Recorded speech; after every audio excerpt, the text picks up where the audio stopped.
দাঁড় করে পানি নামতে দেখলে আমরা আমাদের দুটি চোখ আর শুকনা রাখতে পারি না।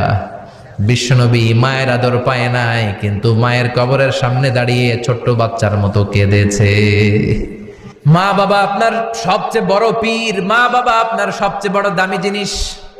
এই পৃথিবীর সব আল্লাহর ওলিগুলা যদি কোরআন খতম করে একটা গ্লাসের পানির মধ্যে ফু দেয়, আর আপনার জনম দুঃখিনী মা যদি শুধু বিসমিল্লাহ পড়ে আরেকটা গ্লাসের পানির মধ্যে ফু দেয়, আল্লাহর কসম আপনার মায়ের দোয়াটা আগে আগে কবুল হয়ে যাবে। ওগো মা, তুমি এই ধরনের শ্রেষ্ঠ নেয়ামত, তোমারই পদ তলে রয়েছে জান্নাত, ঠিক কিনা? এজন্য আল্লাহ বললেন, প্রথম ফয়সালা আমি আল্লাহর ইবাদত করবা, দ্বিতীয় ফয়সালা মা বাবার সাথে ইহসান করবা। কি করবা? ইহসান। সবাই বলেন।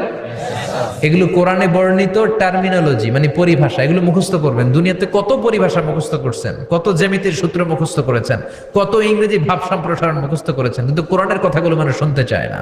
মাতা পিতার প্রতি আমরা সবাই আজকে থেকে ইহসান।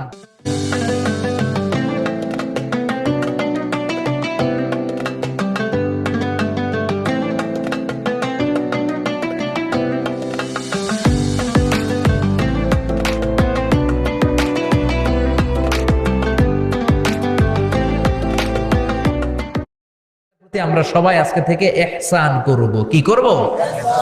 আমরা বললাম, আল্লাহ ইহসান কি?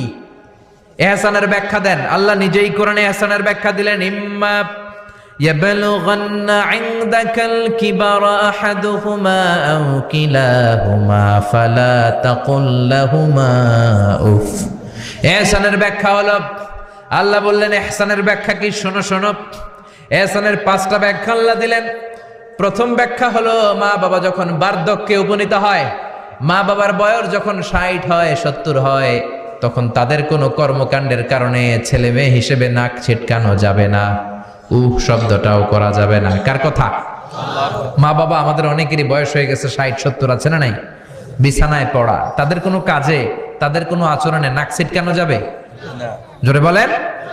আল্লাহ বলে, খবরদার, নাক ছিটকানো তো দূরের কথা, কি যন্ত্রণা, এই কথাটাও বলা যাবে না, ঠিক কি না? এর কারণ আমরা যখন ছোট ছিলাম আমরা কম জ্বালাতন করি নাই। আমরা যখন ছোট ছিলাম কম কষ্ট মায়েরে দেই নাই। আপনার কত বছর আগের ঘটনা খেলা আছে? আপনার বয়স যখন 3, কি হয়েছিল? খেলা আছে তো? 3 বছরের কথা যদি আপনার খেলা না থাকে, আপনার বয়স যখন 2 ছিল কি জ্বালাতন করছেন মনে আছে? বয়স যখন ছিল 1, তখন তো আরো বেশি জ্বালাইছেন, তখন তো আমরা আরো বেশি জ্বালিয়েছি, ঠিক কি না? আল্লাহ বলেন, তোমরাও কম জ্বালাও নাই, পেশাব পায়খানা করে ঘর ভরায়